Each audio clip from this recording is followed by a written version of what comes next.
Hello everyone, आज के इस वीडियो में हम डिस्कस करने वाले हैं माइस्क्यूएल के अरिथमेटिक ऑपरेटर्स के बारे में। तो चलिए हम जान लेते हैं अरिथमेटिक ऑपरेटर में कौन कौन से आते हैं। तो यहाँ पर अरिथमेटिक ऑपरेटर में ऐड, सब्ट्रैक्ट, मल्टीप्लाई, डिवाइड और मोड ऑपरेटर, इन सभी के सिंबल आप उनके सामने देख सकते हैं। मोड ऑपरेटर का यूज रिमाइंडर फाइंड आउट करने के लिए किया जाता है। इन सभी को हम विद प्रैक्टिकल करेंगे माइस्क्यूएल पे। तो चलिए मैं आपको माइस्क्यूएल पे लेके चलता हूँ। तो यहाँ पर मैंने अपने माइस्क्यूएल ओपन कर लिया है। इंडिविजुअल कैलकुलेशन करने के लिए आपको एक कीवर्ड को यूज में लेना है जिसे हम कहते हैं सेलेक्ट। तो यहाँ पर आप टाइप करेंगे सेलेक्ट।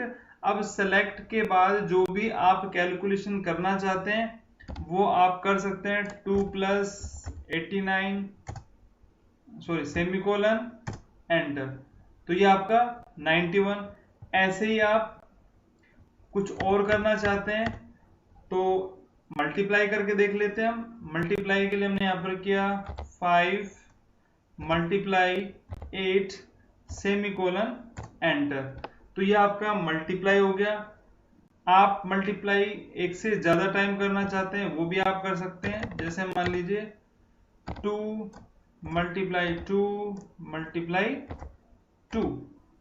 तो यहाँ पर 2 × 2 = 4 और 4 × 2 = 8। तो आपको फाइंड आउट क्या हुआ?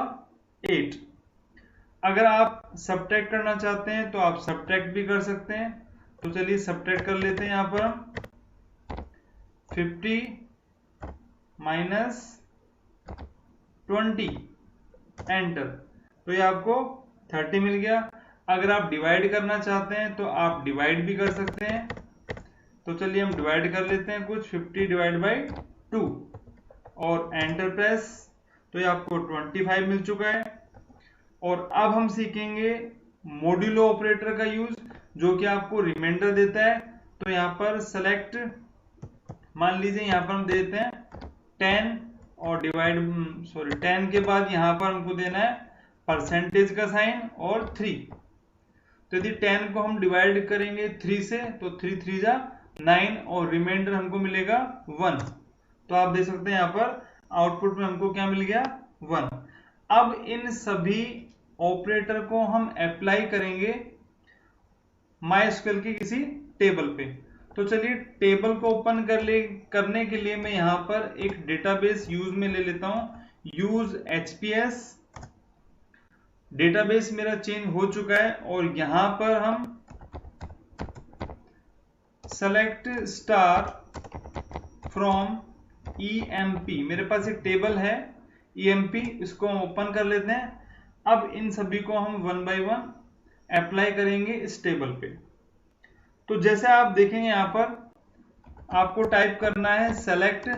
अब सेलेक्ट के बाद आप जो जो कॉलम देखना चाहते हैं आउटपुट में उन सभी के नेम आप कोमा लगा के टाइप कर दीजिए। तो ID, नेम, सिटी, और जिस भी ऑर्डर में आप देखना चाहते हैं उस ऑर्डर में आप टाइप कर सकते हैं। Post, sal. अब मान लीजिए मैं सेल में यानी कि सैलरी में 1000 का इंक्रीमेंट करना चाहता हूं। तो यहां पर सेल + 1000। आप देख रहे हैं यहाँ पर मैंने सेल लिखा है और उसके बाद सेल + 1000, यानी कि मुझे आउटपुट में 2 कॉलम मिलेंगे। एक कॉलम यहाँ पर पुरानी सैलरी का और दूसरा जो कॉलम मिलेगा उसमें मुझे 1000 का इंक्रीमेंट मिलेगा। अब आपको बताना है कौन सी टेबल पे आप अप्लाई कर रहे हैं। तो फ्रॉम EMP सेमीकोलन एंटर। तो आप देख सकते हैं जिस ऑर्डर में आपने यहां पर फील्ड के नेम दिए थे उसी ऑर्डर में आपको आउटपुट मिला है। ID, नेम का सिटी, फिर पोस्ट, फिर सैलरी। और यहां आप देख रहे हैं सेल। तो यहाँ पर ये पुरानी सैलरी और नई सैलरी में जो मेरा 1000 का इंक्रीमेंट हो चुका है। लेकिन यहाँ पर जो फील्ड का नेम आप देख रहे हैं सेल + 1000, मुझे ये अच्छा नहीं लग रहा। अगर मैं चाहता हूं कि इस कॉलम का नेम मुझे चेंज करना है तो आप एलियास फंक्शन को यूज में ले सकते हैं और आपको यहाँ पर 1000 के बाद सिर्फ क्या टाइप करना है? एज और एज के बाद जो भी आप नया नेम चाहते हैं कॉलम का वो आपको टाइप कर देना है, new sal, that mean salary. Shortcut लिखा है मैंने यहाँ पर और एंटर प्रेस करते हैं तो आप देखेंगे यहाँ पर कि मेरा यहाँ पर कॉलम का नेम क्या हो चुका है, न्यू सैलरी। तो ये हमने इंक्रीमेंट किया।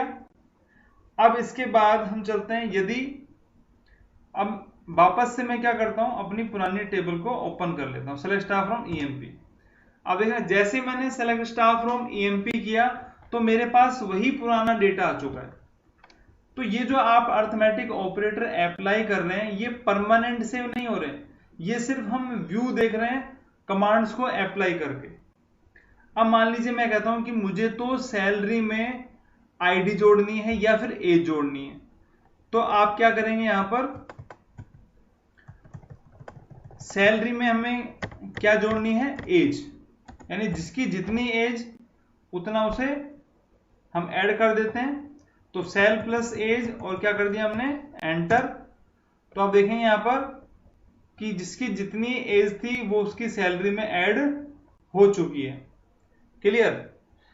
अब मान लीजिए मैं चाहता हूं कि मुझे सभी एम्प्लॉय की सैलरी में, सभी एम्प्लॉय की सैलरी का 10% देखना है। तो 10% देखने के लिए आपको क्या करना है, यहां पर जो सेल है, सेल को हम मल्टीप्लाई कर देते हैं 0.1 से।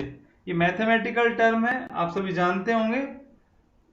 ओके, और एंटर प्रेस करते हैं तो आप देखेंगे यहां पर कि जो भी सैलरी है उस सैलरी का यहां पर 10%, 45,000 का 4,500, 25,000 का 2,500, ये सबका 10% आपके सामने आ चुका है। अगर आप दूसरे तरीके से निकालना चाहते हैं तो आप यहां पर सैलरी मल्टीप्लाई 10, क्योंकि 10% निकालना है, और डिवाइड बाय क्या कर देंगे, 100। ऐसे भी आप निकाल सकते हैं और एंटर प्रेस करना है। तो देखिए दोनों ही तरीके से आप 10% निकाल सकते हैं। तो उम्मीद करता हूं आज का वीडियो आपको बिल्कुल पसंद आया होगा। हमने सभी ऑपरेटर को यूज में ले लिया है और जितने भी अर्थमेटिक ऑपरेटर आपने पढ़े उन सभी को आप ऐसे ही यूज में ले सकते हैं। Thanks for watching, good bye.